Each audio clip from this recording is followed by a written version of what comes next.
오늘 우리에게 주신 하나님의 말씀 열왕기하 19장 8절에서 28절까지 함께 보겠습니다. 열왕기하 19장 8절에서 28절 말씀 보도록 하겠습니다.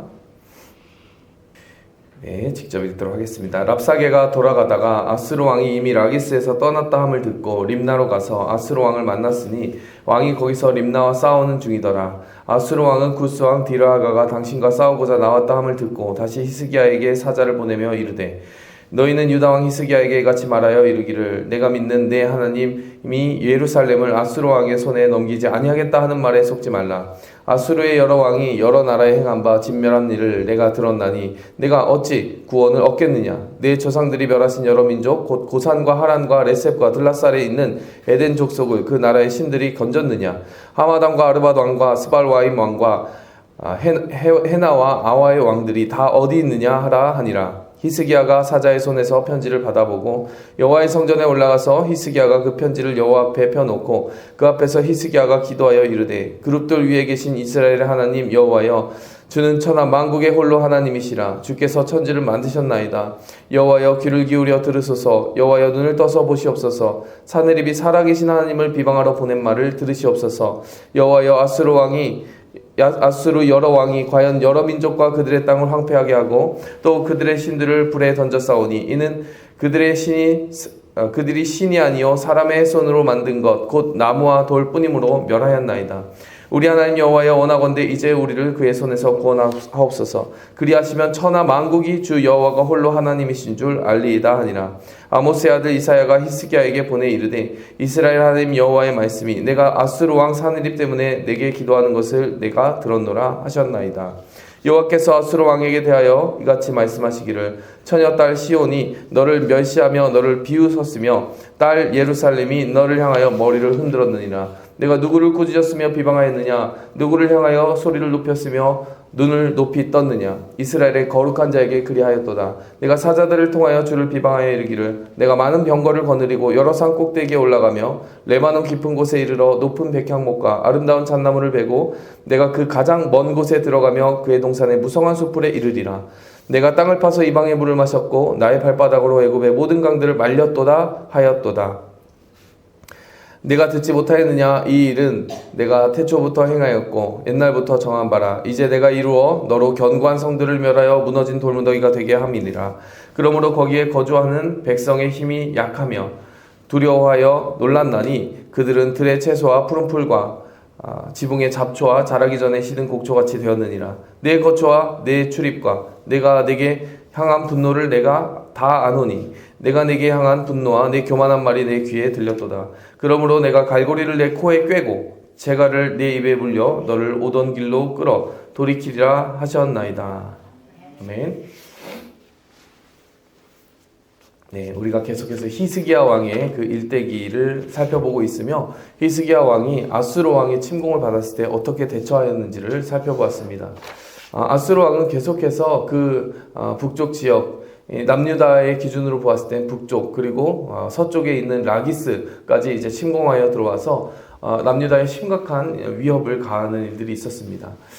사네립 왕이 직접 이 예루살렘을 포위 공격하기 전에 사네립에게 있는 부하 장수가 바로 랍사게라는 사람이었는데 랍사게가 계속해서 이 사네립의 말을 히스기야에게 들려주고 또 예루살렘에 있는 두려워 떠는 유다 백성들에게 그 말을 전하는 이런 역할을 감당했어요. 사실 예루살렘에 있는 유다 백성들이 두려워 떨었는지는 모르겠지만 상당히 위축되고 긴장된 상황인 것은 분명할 것입니다.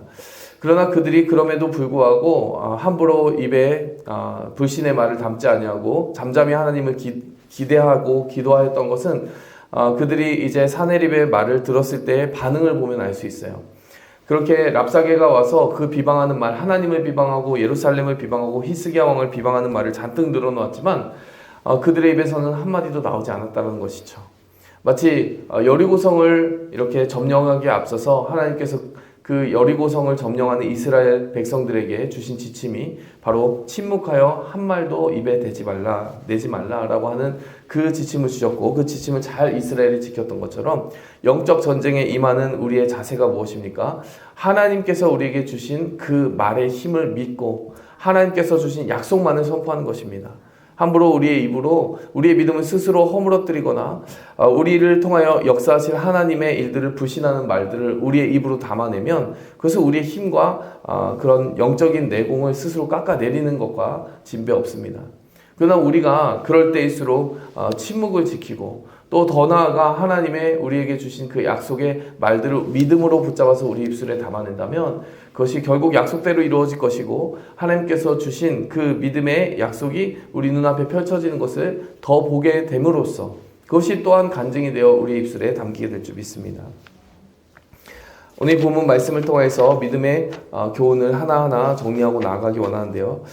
첫 번째로요, 하나님께서 우리를 도우신다라는 그 확증된 약속에도 불구하고 때로는 상황이 악화될 수 있다는 사실을 우리는 말씀을 통해서 우리의 마음속에 새기고 나아가야 됩니다.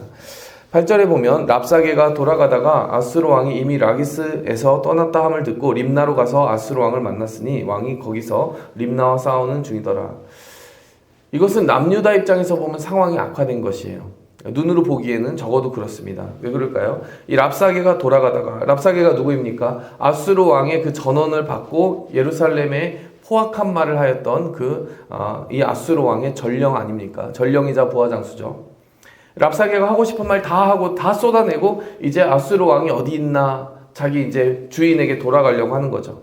그런데 이제 보니까 소식이 들려와요. 아수르 왕이 이미 라기스에서 떠났대요. 이게 무슨 말입니까? 라기스 성이 이미 점령됐다는 것이죠. 그러니까 남유다 입장에서는 한 발자국 더 그 위협이 가까이 온 것입니다. 자, 그 다음 타겟은 어디였냐면 림나라고 하는 성이었어요. 라기스에서 떠났다 함을 듣고 림나로 가서 아수르 왕을 만났으니 왕이 거기서 림나와 싸우는 중이더라. 이 아수르 왕이 파죽지세로 오고 있는 거예요. 지금 라기스를 점령했고 그 다음 림나를 점령하고 있다는 소식을 이 아수르 왕 사네립의 부하장수인 랍사게가 들은 것입니다. 그래서 이제 이 부하장수는 자기 주인이 있는 그 림나 성으로 가고 있는 중이죠. 자, 그런데 여기서 상황이 어떻게 또 더 전개되냐면 아수르 왕은 구스 왕 디르하가가 당신과 싸우고자 나왔다 함을 듣고 다시 히스기야에게 사자를 보내며 이르되, 아수르 왕이 이미 예루살렘과 남유다를 위협하기 위해서 랍사게라는 사자를 보내서, 랍사게라는 자기 부하장수를 보내서 한참 위협의 말을 쏟아놓고 가지 않았습니까? 자, 그런데 이 아수르 왕이 그것도 모자랐나 봐요. 지금 보니까 9절에 구스 왕 디르하가가 당신과 싸우고자 나왔다 함을 듣고 다시 히스기야에게 사자를 보냈다. 구스 왕 디르하가가 누구냐면, 이 구스는 또 이 아프리카 대륙에서 좀 남쪽에 있는 이집트보다 남쪽에 있는 국가입니다. 근데 그 구스 왕 디르하가가 이집트를 통치하던 시절이 있었는데 바로 거기에서부터 올라와서 이 아수르 왕에게 대적하기 위해 전투에 나오고 있는 그런 장면입니다. 이 상황을 듣고 다시 히스기야에게 사자를 보냈어요. 왜 이 시점에 히스기야에게 사자를 보냈을까? 아무리 아수르 왕이 이렇게 파죽지세로 남쪽으로 이렇게 진군하고 있다고는 하지만 지금 아수르 왕이 제일 걱정하는 적은 남유다가 아마 아닐 거예요. 남유다는 아마 자기의 손에 가장 이제 우스운 적이라고 생각이 들 것이고, 남쪽 이집트에서 올라오는 그 애굽의 군사들이 가장 어떻게 보면은 호적수라고 볼 수 있을 것입니다.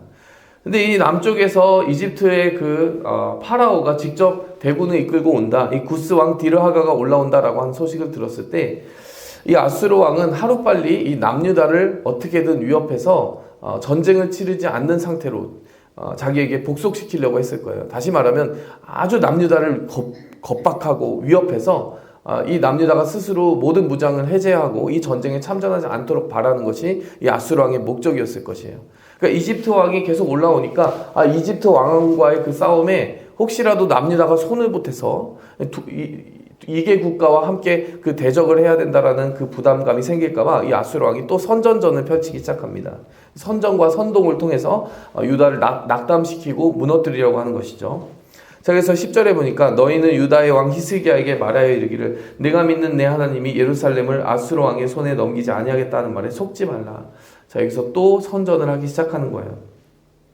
히스기야에게 무엇이라고 말합니까? 너 하나님이 지켜주신다고? 그거 다 거짓말이야. 그거 믿지 마. 이렇게 이야기하고 있는 거죠. 그러면서 11절부터 아수르의 여러 왕들이 그 나라들, 주변 나라들의 행한 그 진멸의 일들을 네가 다 듣지 않았느냐, 이런 이야기를 하는 것이죠. 그러면서 자기가 정복한 왕들, 그리고 자기의 선대 왕들이 정복하였던 그 국가들을 계속 언급을 하는 것이에요. 고산, 하란, 레셉, 둘라살, 에덴 족속을 그 나라의 신들이 건졌느냐. 자, 그런데 이렇게 계속 말하는 이유가 무엇입니까?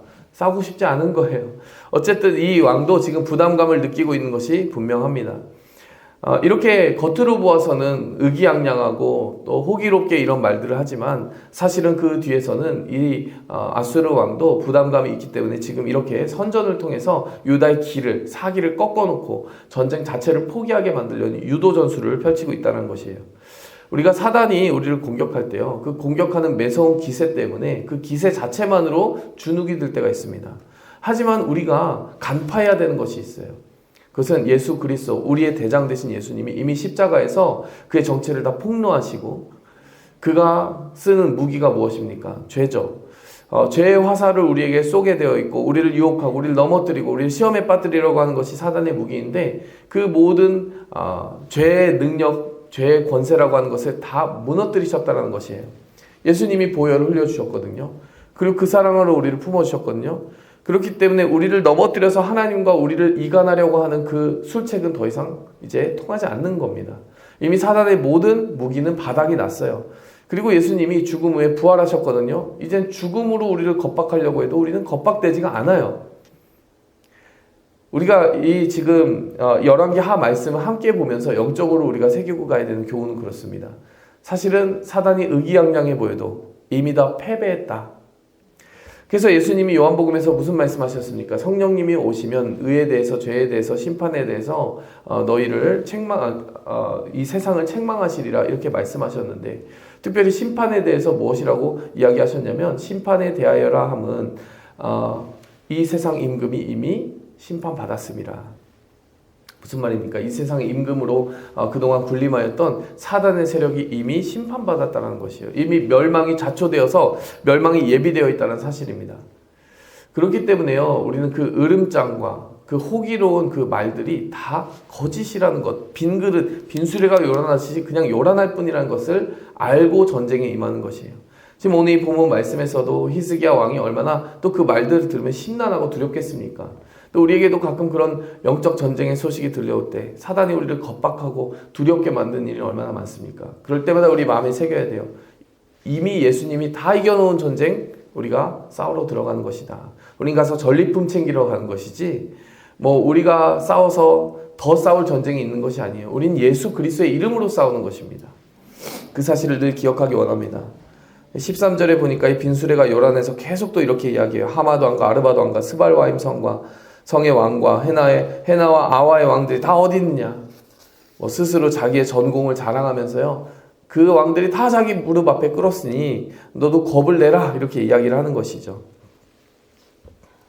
이런 상황들을 보면은 그렇게 열심히 기도하고 하나님 앞에 나아갔는데 이사야 선지자는 분명히 이 아수르 왕이 이제 겁을 먹고 풍설에 소문을 듣고 자기 본국으로 돌아가서 암살당할 것이라고 했는데 과연 그 일이 일어나기나 할까 두려울 수 있습니다.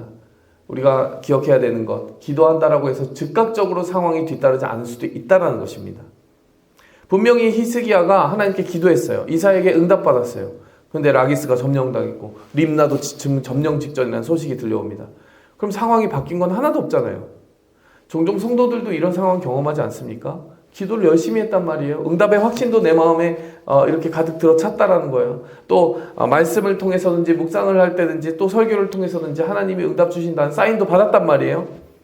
근데 그 사인이 현실이 되지 아니하고 계속 내 눈앞에 벌어지는 일들은 그 사인과 반대되는 일들이 펼쳐질 때가 왜 없겠습니까? 그럴 때마다 우리가 혼란에 빠지는 거죠. 이거 응답 받은 거 맞나? 내가 혼자 그냥 생각한 것 아닌가? 착각에 빠진 것 아닌가? 이런 두려움에 빠질 수가 있어요. 그런데요, 기도에도 당장 상황이 바뀌지 않는다고 해서 낙심하지 말아야 됩니다.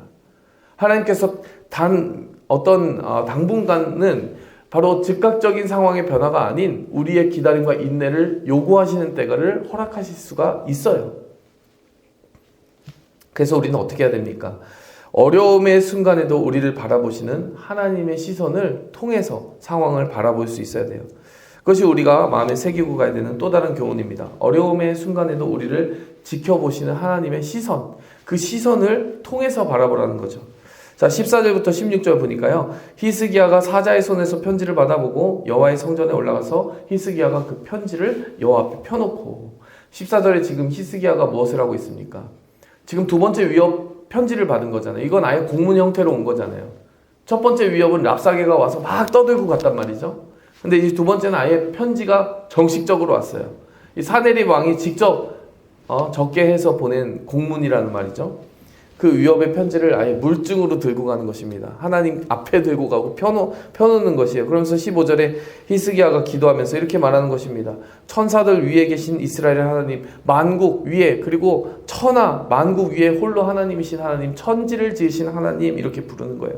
그러면서 귀를 기울여 들으소서, 눈을 떠서 보시옵소서. 어떻게 보면 우리가 답답할 때가 있죠. 하나님 과연 듣고 계신가? 하나님 과연 바라보고는 계시는 건가? 근데 그때마다 이렇게 지금 하나님 앞에 신앙을 다시 한번 다잡으면서 이 히스기야가 하나님 바라보고 계시죠? 하나님 듣고 계시죠? 이렇게 이루고 있는 거예요. 어떻게 보면 사네립이 이렇게 살아계신 하나님을 비방하러 보낸 말을 들으시옵소서. 지금 이 장면을 통해서 우리가 무엇을 볼 수 있습니까? 기도는요, 어떤 의미로는 하나님께 일러 바치는 거예요.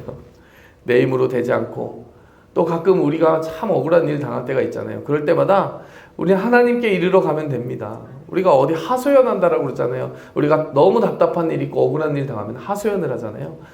우리가 기도할 때 이렇게 14절부터 16절까지 우리가 하소연할 수 있고 우리가 털어놓을 수 있는 하나님이 있다는 것이 우리에게 얼마나 다행인 사실입니까? 그리고 그 하소연을 들으시는 하나님이 천지를 지으시는 하나님이시고 우리를 자녀 삼으신 하나님이시라는 것이 얼마나 안심이 되는 상황입니까? 우리가 절체절명의 위기 속에서, 그 억울함 속에서 구덩이에 빠져들어갈 때가 왜 없었겠어요? 근데 하나님이 우리를 듣고 계세요. 우리를 보고 계세요. 그래서 구덩이에서 건져주셨어요. 이런 체험들이 하나부터 열까지 채워지는 것이 믿음의 사람들의 그 경험이라는 것이에요. 우리가 그 하나님을 신뢰할 수 있어야 됩니다. 지금 이사야가 또한 기도하는 모습을 통해 우리가 무엇을 배울 수 있냐면, 기도하는 그 평소의 습관이 익숙해야 이렇게도 할 수 있다는 사실이에요. 지금 14절에 보니까 히스기야가 그 편지를 받아보았는데 얼마나 편지가 정말 이렇게 참담한 말들로 채워져 있습니까? 그런데 바로 직후에 일어난 반응이 여호와의 성전에 올라가는 것이었어요. 히스기야는 하나님의 성전을 향해 나아가는 그 발걸음이 늘 길을 만들고 있는 사람이었어요. 길들인다라고 하지 않습니까? 우리도 신앙의 습관은 우리 안에 길들여 놓아야 돼요. 길을 들인다는 게 뭡니까? 그것이 아예 우리의 호흡과 같이 자연스러워야 된다는 것이에요. 우리가 하나님께 길들여져야 돼요. 우리의 삶 속에 그 성전을 향하여서 하나님께 기도하는 자리로 나아가는 길이 아예 아주 닦여져야 된다는 사실입니다. 그리고 또한 이 히스기야가 이 기도하는 모습을 통해서 무엇을 보여주고 있습니까? 첫 번째 그 사네립이 랍사게를 보내서 위협의 말들을 늘어놓았을 때는요, 이사야에게 기도 부탁했거든요. 근데 이 두 번째 편지를 받았을 때 히스기야는 그 누구하고도 대화하지 않고 하나님 앞에 직접 나아가고, 이사야에게는 뭐 따로 이렇게 두 번째 말을 하지 않아요. 첫 번째 기도 부탁 해놓았기 때문에 지금 이 두 번째 벌어진 두 번째 위협에 대해서 뭐 업데이트 하지 않고, 이건 내가 하나님하고 독대해서 해결해야 될 문제다 라고 생각하고 침묵을 택합니다. 여러분, 예수님께서 무엇이라고 말씀하셨어요? 비밀한 가운데, 그 골방 가운데 하나님께 말씀을 아뢰고 기도한다면 비밀한 중에 보시는 하나님께서 응답해 주시리라, 이런 약속 주시지 않았습니까? 하나님이 보시는 게 중요해요. 하나님이 들으시는 게 중요해요. 결국 어떤 상황에는 사람이 풀어주지 못하고 사람이 그 억울함 다 풀어주지 못하는 상황이 있습니다. 그때 히스기야와 같이 단독자로 그 기도의 자리에 머물 수 있는 것이 용기입니다. 홀로 그 기도의 자리에 머문다는 것이 때로 고독하게 느껴질 때가 있어요. 그러나 그 고독은 오래가지 않습니다. 기도하는 그 사람에게 하나님이 임재를 부어주시기 때문에, 그 기도 듣고 계심을 확실히 느끼게 해주시기 때문에 우린 계속해서 기도하고 낙심치 아니할 수 있는 용기를 얻게 되는 것입니다. 그래서 우리는 어려움의 순간에 그렇게 하나님의 시선 앞에 서야 되는 것이에요. 익숙하게 길들여 놓은 그 길을 향하여서 나아가는 것이에요. 사람을 의지하기보다 오직 들으시는 하나님께만 집중하는 시간을 가질 수 있어야 됩니다. 또한 두 번째로 우리가 또 이어서 생각할 수 있는 것은, 어려움의 순간에도 우리를 부르신 그 하나님의 사명을 생각할 때 그 사명이 우리를 지켜준다는 사실입니다. 17절부터 보면, 여호와여, 아수르 여러 왕이 과연 여러 민족과 그들의 땅을 황폐하게 하고 그 신들을 불에 던졌사오니. 지금 이 아수르 왕이 으름장을 놓고 위협을 하고 있는데, 실제로 그의 말대로 여러 나라들과 왕들을 정복한 것이 맞죠. 그렇기 때문에 지금 그 일들이 실제적인 위협이라고 하는 것을 히스기야도 잘 알고 있습니다. 그래서 하나님께 이렇게 하소연하고 있는 거예요. 정말 많은 왕들을 그 앞에 무릎 꿇린 이 아수르 왕이 어떻게 보면 기세등등하게 오고 있습니다. 그런데 히스기야 왕이 거기서 말을 끝내는 게 아니에요. 18절부터 보니까요. 이는 그들이 신이 아니요 사람의 손으로 만든 것 나무와 돌뿐임으로 멸하였나이다. 지금 히스기야가 말하고 있는 것이 무엇입니까? 저 아수르 왕이 기세등등하게 여러 왕들을 무너뜨렸다라고 하지만, 그리고 그 땅의 신들을 다 패퇴시켰다라고 하지만, 결국에는 그 신들은 가짜 신들이고 그 우상들은 사람의 손으로 만든 것이니, 그 아수르 왕이 무너뜨렸다라고 하는 것은 살아계신 하나님의 발끝에도 미치지 못하는 아무 의미 없는 돌과 나무뿐 아니냐, 이렇게 이야기하는 것이죠. 이것이 영적 세계관입니다. 영적 세계관은 무엇을 말합니까? 정말 실체가 있는 것은 살아계신 하나님과의 그 관계, 그것밖에 없다라고 고백할 수 있어야 돼요. 우리가 신봉하는 어떤 우상들, 돈이든 명예든 권력이든 이 시대의 우상이 실체가 있는 것처럼 그것을 의지하고 그것을 신봉하는 것은 영원히 가지 못합니다. 지금 히스기야는요, 아수르 왕이 기세 좋게 그 왕들을 무너뜨렸다라고 하지만, 무너뜨린 그 왕들은 하나님을 섬기는 왕들도 아니었고 그들이 섬긴 우상은 실체가 있는 것도 아니었기 때문에 아수르 왕의 업적은 실체하지 않는, 존재하지 않는 업적이나 다름없다, 이렇게 평가절하하고 있는 것입니다. 우리가 사람의 힘으로 사람의 싸움에서 이긴 그 이야기들을 보면서 주눅들지 말아야 되는 것이에요. 히스기야 왕과 같이 정말 살아계신 하나님만을 바라보며 끝까지 경외하는 마음을 잃지 말아야 됩니다. 하나님이 이기게 해주시는데, 하나님이 주시는 이김을 과연 사람이 막아설 수 있겠는가? 자, 19절 이어서 보면요, 우리 하나님 여호와여 원하건대 이제 우리를 그의 손에서 구하옵소서. 그리하시면 천하만국이 주 여호와가 홀로 하나님이신 줄 알리이다. 히스기야가 이렇게 말하고 있는 거예요. 그렇지만 우리나라는 다르지 않습니까? 이 유다는 다르지 않습니까? 그리고 기도하는 저 히스기야는 다르지 않습니까? 우리는 살아계신 하나님을 의지하고 있지 않습니까? 우리에게는 하나님이 계시기 때문에 아수르 왕에게 허망하게 패배하게 하지 않으실 것을 믿습니다. 뿐만 아니라 그 승리를 주실 때 그로 말미암아 천하만국이 하나님의 살아계심을 보게 되지 않겠습니까? 다시 말하면 우리가 이기는 것, 우리의 인생의 싸움에서 우리가 이겨야 될 이유는 바로 하나님의 이름이라는 사실입니다. 내가 이기기 위해서 하나님을 가져다 쓰는 게 아니에요. 나의 이김이 곧 하나님의 이름을 증명하는 것이고 하나님의 나라가 확장되는 것이고 하나님의 살아계심을 이 온 세상 가운데 쩌렁쩌렁하게 울리게 만드는 것, 증거의 사명을 우리는 가지고 있다는 사실이에요. 그래서 우리는요, 늘 그렇게 기도해야 돼요. 하나님, 제가 주님의 이름을 이 세상에 드러낼 사명을 가지고 살아갑니다. 하나님, 제가 이렇게 열심히 싸우는데 하나님 와서 도와주세요가 아니라요, 하나님의 싸움에 저를 사용해 주세요. 저를 증거자 삼아 주세요. 그래서 하나님 정말 살아계신다는 것을 사람들이 볼 수 있게 해주세요. 이렇게 기도해야 된다는 것이죠. 하나님이 우리 싸움터에 와서 우리의 싸움을 싸워주시기도 하겠지만, 큰 그림으로 보면 우리가 하나님의 영적 전쟁터에서 하나님께 붙들려 쓰임받고 있다는 사실을 기억해야 됩니다. 마지막으로 우리가 생각해 볼 수 있는 영적 교훈은 교만이 패망의 선봉이라는 사실입니다. 자, 20절부터 이제 그러면 그렇게 열심히 기도한 히스기야에게 어떻게 응답이 떨어졌는가? 20절 보니까 아모스의 아들 이사야가 히스기야에게 보내 이르되 이스라엘 하나님 여호와의 말씀이 내가 아수르 왕 사네립 때문에 내게 기도하는 것을 내가 들었노라 하셨나이다.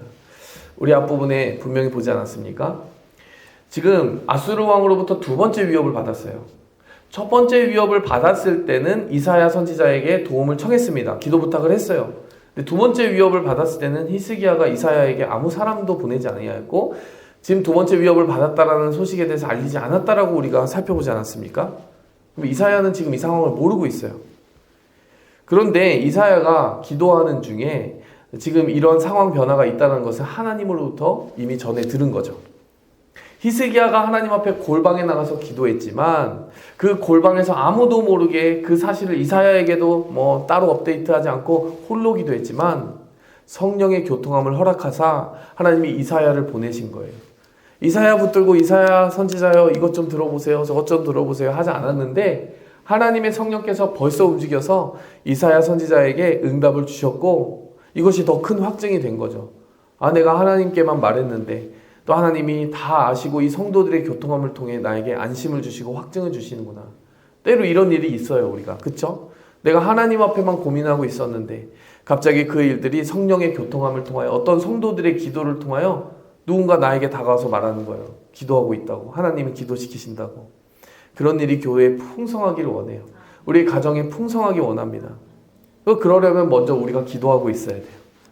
또 함께 기도하고 있는 믿음의 친구가 내 주변에 바로 서 있어야 돼요. 그렇죠?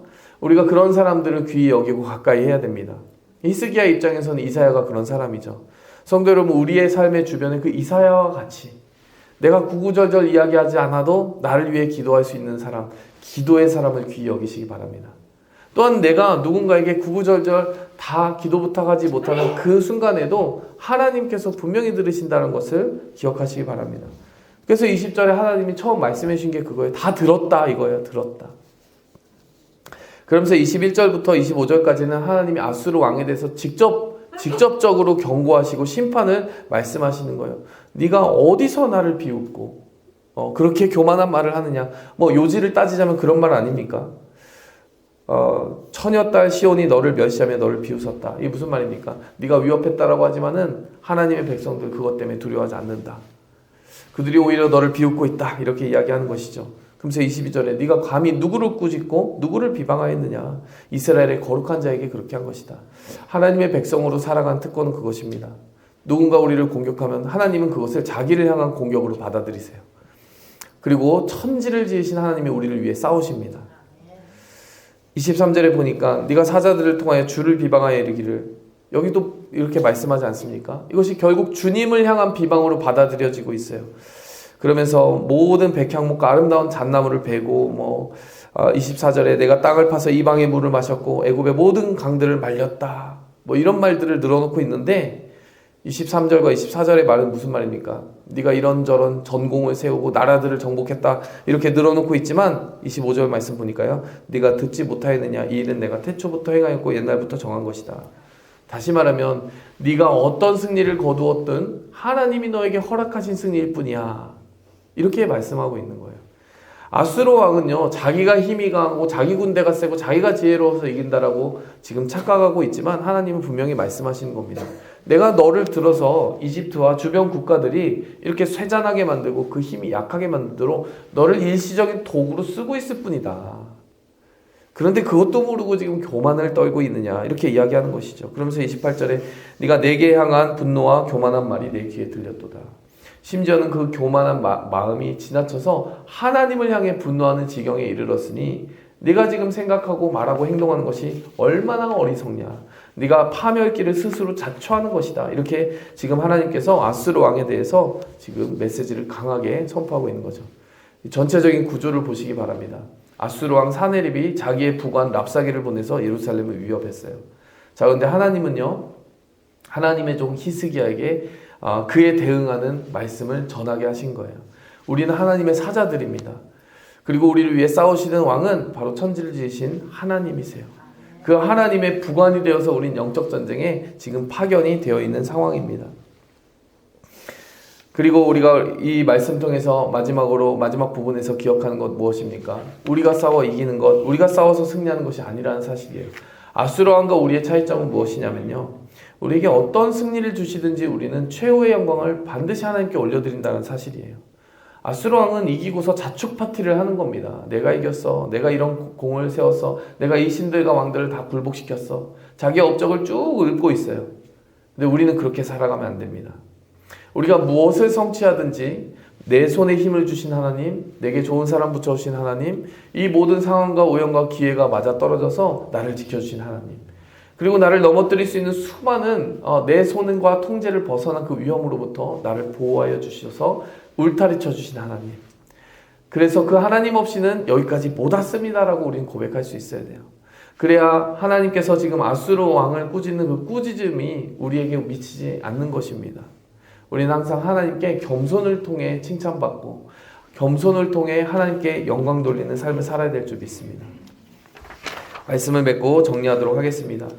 지금 아수르 왕이 두 번째로 위협을 가했고 첫 번째 위협과 두 번째 위협 사이에 여러 성들을 점령하며 왔어요. 분명히 히스기야 왕이 첫 번째 위협을 받았을 때 이미 기도했는데 상황이 좋지 않게 흘러갑니다. 그래도 기도하시기 바랍니다. 기도했는데 상황이 더 안 좋아지더라도 하나님 일하고 계세요. 즉각적인 상황 변화가 없더라도 하나님이 들으셨다는 것을 믿으시기 바랍니다. 또한 중요한 것은 하나님이 보고 계시다라는 것을 늘 우리가 생각하는 것이에요. 그리고 우리가 이기는 것이 단순히 우리의 이김뿐만 아니라 하나님의 나라를 위한 사명이라는 것을 늘 생각하시기 바랍니다. 또한 우리가 이기든 지든 하나님이 하신다는 사실을 생각하면서 교만이 패망의 선봉임을 생각하면서 늘 하나님께 겸손히 의지하고 하나님께 영광을 올려드리는 그 삶을 살기 원합니다. 함께 기도하겠습니다. 하나님 아버지 감사합니다. 주의 백성들이 오늘도 치열하게 인생의 전선에서 싸움을 싸웁니다. 하나님 정말 먹고 사는 싸움도 해야 되고 정말 우리를 위협하는 여러 가지 그러한 돌발 상황에도 대처해야 됩니다. 그러나 중요한 것은 우리의 싸움이 그 수준보다 더 깊은 싸움, 바로 하나님의 나라를 지키고 그 나라의 영광의 이름을 쥐고 계신 하나님을 위하여 싸우는 싸움을 우리가 싸웁니다. 그 사실을 잊지 않게 도와주시고 그렇기에 우리를 지켜주신 하나님의 손이 절대 실패하지 않을 것과 또 우리를 도우시는 하나님이 끝까지 그 눈을 우리에게 두실 것과 또 우리의 기도를 듣고 계심을 잊지 않게 하여 주시옵소서. 성도들에게 든든한 마음 주시옵소서. 기도에 확신을 가지게 도와주시옵소서. 주님이 보고 계심을 믿게 하옵소서. 예수님의 이름으로 기도하였습니다. 하늘에 계신 우리 아버지여, 이름이 거룩히 여김 받으시오며 나라의 마옵시며 뜻이 하늘에서 이룬 것 같이 땅에서도 이루어지이다. 오늘날 우리에게 일용할 양식을 주옵시고 우리가 우리에게 죄 지은 자를 사하여 준 것 같이 우리 죄를 사하여 주옵시고 우리를 시험에 들게 하지 마옵시고 다만 악에서 구하옵소서. 대개 나라와 권세와 영광이 아버지께 영원히 쌓옵나이다. 아멘. 이 시간 우리의 삶의 모든 전쟁터에서 승리하게 하실 하나님을 바라보면서 우리의 삶의 모든 하소연을 주님께 드리고 또 주님 우리에게 맡겨주신 사명을 붙들며 기도하기 원합니다. 기도하겠습니다.